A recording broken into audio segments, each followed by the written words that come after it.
Hello, everybody. Dr. Jake here, chiropractic first. Today's topic is going to be plantar fasciitis and how to treat it the most effective way. And so I do have this topic come up numerous times in a month. People that have been dealing with heel pain for weeks to months to even years. And it can be extremely frustrating and extremely painful over time. And so, usually, what you experience with plantar fasciitis is pain is the most extreme first thing in the morning when you take that first step, and it does loosen up throughout the day, but it can be, like I said, very very frustrating over time. So, I'm just going to look at what is the plantar fascia to begin with. And so, anytime you have itis at the end, just means it's inflamed. So, plantar fasciitis, inflammation of the plantar fascia. And if you could see at the right here is actually looking at the plantar fascia goes to each of the toes and connects to the heel. And the fascia itself is very thick, fibrous tissue that does not stretch. And so trying to stretch it is futile, but it can add stress to the heel itself, which is the anchor if there is anything that is pulling on that anchor multiple times throughout the day, or if the ligaments surrounding it aren't doing the support that it needs, they lengthen improperly and stretching something that is not stretching, like the plantar fascia, which will put pressure on the anchor at the heel. Now, if you look over to the right, you could see that the the ligament that or the tendon that's very close by to the heel in the plantar fascia is the Achilles tendon, and the Achilles tendon turns into the calf muscles, the gastroc and the soleus. So in reality, this connective tissue is actually connected itself, and so if the calf contracts, then that's going to pull on not only the tendon of the Achilles tendon, but also the plantar fascia.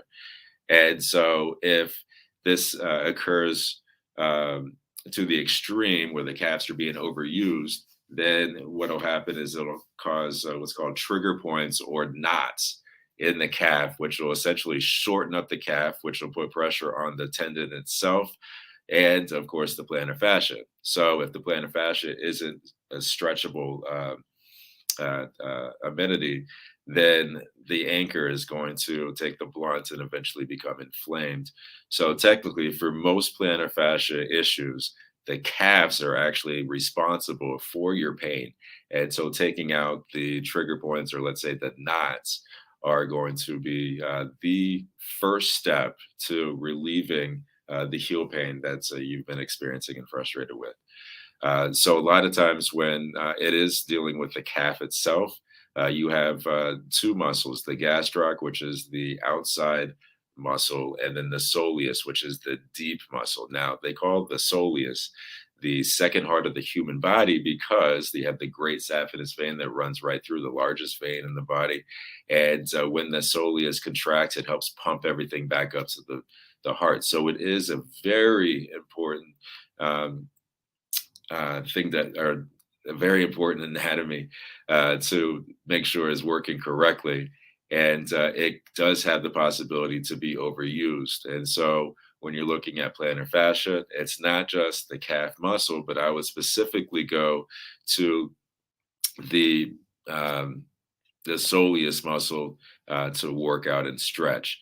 Now, I find this little tool right here is one of the most effective ways to keep up with stretching the calf, also taking away trigger points and alleviating heel pain. This is a handheld foam roller, and you can go on Amazon. You can pick these things up for $20, but it's well worth the investment. And really, you're just going back and forth with the calf, knee bent, for a couple minutes a day. It could be at the end of the night, but repetitively, if you make that a habit, that'll make sure that the calves are working effectively, taking pressure off the heel, decreasing any heel pain that you might have.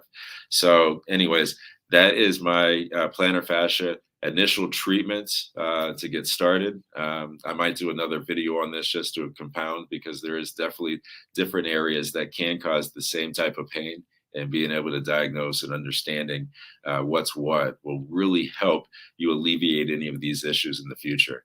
So, anyways, guys, if you ever have any questions, I'm around. I'm happy to help. If you ever need a consultation on any of these, let us know and we'll schedule that. But yeah, hope everybody lives a nice, healthy life today and uh, enjoy your week. Love you guys. Bye.